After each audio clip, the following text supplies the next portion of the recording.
Bonjour et bienvenue à DNA Maraîcher.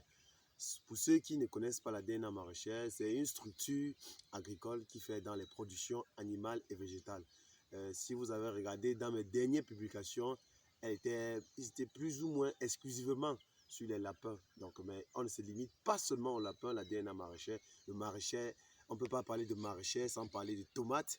On ne peut pas parler de maraîcher sans parler de pastèques. On ne peut pas parler de maraîcher sans parler de poivrons. Donc, le lien entre la culture, entre l'élevage et les productions végétales, il est très très intense.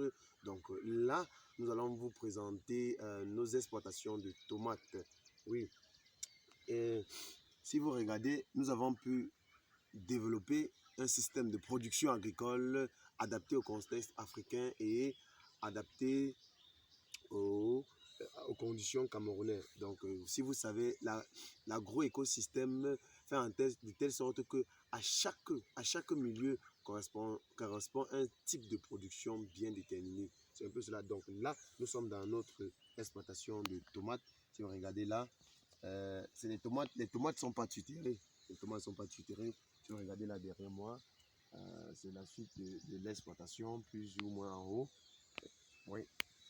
Nous sommes bien ici sur environ demi-hectare. Nous sommes sur demi-hectare sur lequel on compte faire un chiffre d'affaires très très très élevé.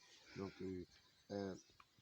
le système de production que nous avons développé, il est très technique. Et à la base, d'abord, je rappelle, je suis Djome Singoufo Alex, ingénieur agronome spécialisé en production végétale. Donc, je suis ingénieur agronome spécialisé en production végétale, mais aussi j'ai des très grandes compétences en chimiculture parce que c'est un domaine que je travaille depuis plus de 11 ans.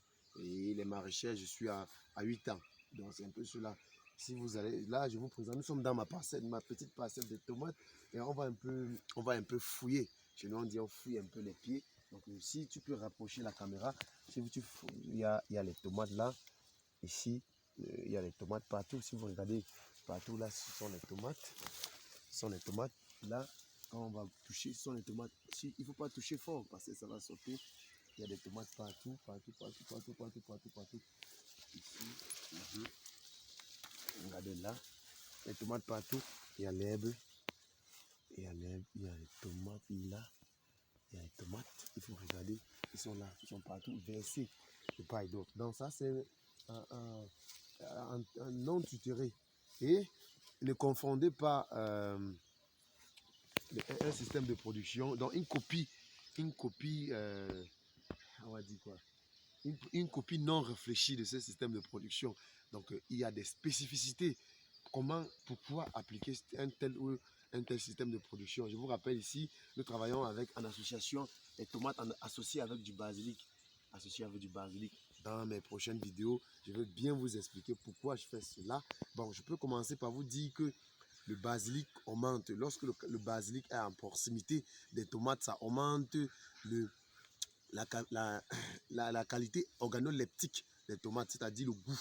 Ça augmente le goût des tomates et ça renforce l'assimilation des éléments. Donc, c'est une tomate de haute qualité. Si vous voyez quelques calibres, là, nous sommes dans le bloc qui a été planté avec un retard d'une semaine et demie. C'est pour ça que vous ne voyez pas assez de fruits mûrs là. On va monter là-haut et vous allez voir les fruits mûrs.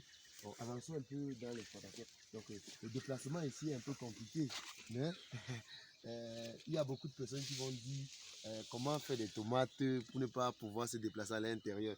Moi, j'ai dit où on s'en va chercher de l'or, on n'a pas besoin de trop se déplacer. Les mouvements doivent être très contrôlés parce qu'un mouvement brusque, là, ça nous fait perdre beaucoup, beaucoup, beaucoup, beaucoup, beaucoup, beaucoup. Donc, ici, le mouvement est très doux. Nous allons aller tout en douceur. Hein. C'est là, tout en douceur. Plus c'est doux, mieux c'est. Donc, là, c'est un système de production. Et je rappelle, ici au Cameroun, nous sommes au Cameroun, et là j'ai développé un système d'irrigation localisé, avec lequel je produis. Si vous regardez là, il y a les tuyaux qui passent. Déjà, on se dit c'est du goutte à goutte, mais c'est pas du goutte à goutte. Ça, ce sont pas les. Ça, c'est le tuyau. Ça, ce sont les tuyaux d'irrigation utilisés ici pour les systèmes d'aspersion et autres. Donc c'est un système que j'ai développé avec le matériel local.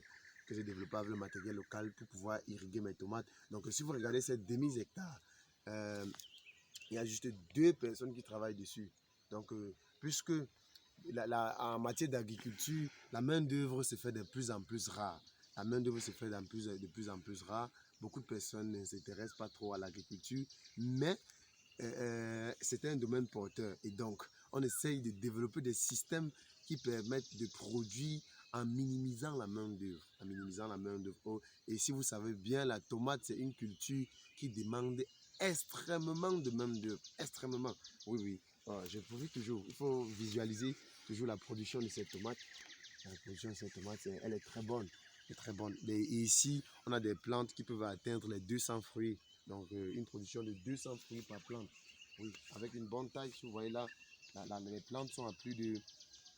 sont ici à près de 70 cm. Il faut noter qu'à 70 cm, elles sont enroulées au sol. Oui, et aussi, il faut savoir que la tomate d'abord, c'est une plante, je ne sais pas trop, j'oublie le terme agronomique, qui se couche. Donc, lorsque une tomate est tutorée, elle utilise de la force pour pomper les nutriments. Donc, si vous avez un peu de notions agronomiques, l'assimilation des éléments tient compte du système source et puits. C'est-à-dire quoi? La plante fonctionne de 2 manières. Il y a une source, il y a un puits. La source produit, le puits garde. Donc le fruit, c'est un puits et le fruit, c'est un puits. La feuille, c'est une source. C'est un peu ça. Donc le fruit, c'est un puits. Mais pause.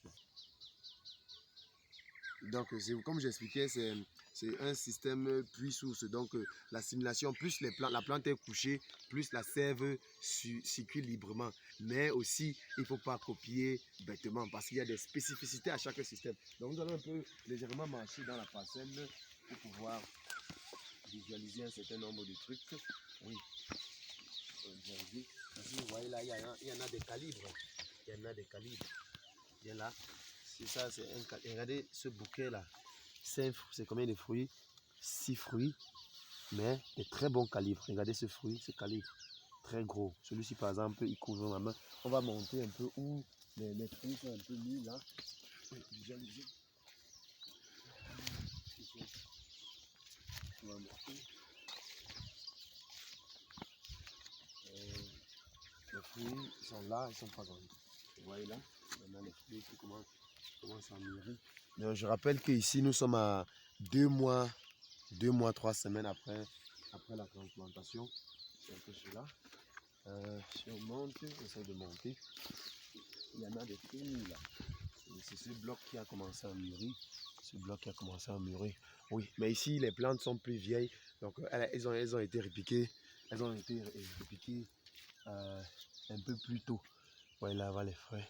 On peut cueillir ce calibre. Vous voyez ça? Regardez. Appréciez le fruit. Wow, appréciez les fruits. Donc, je faisais juste cette petite vidéo pour vous présenter que nous ne faisons pas seulement dans les lapins. Si on ne fait pas de publications, ce n'est pas pour dire qu'on ne travaille pas. On travaille beaucoup, on développe beaucoup de trucs que nous allons mettre à disposition des personnes qui sont bien dans les capacités de les recevoir. Okay, donc, pour ceux qui ne sont pas abonnés à la chaîne, n'hésitez pas à vous abonner, ajouter un pouce bleu pour encourager le travail effectué. Et je suis DNA Maraîcher. Si vous avez besoin de me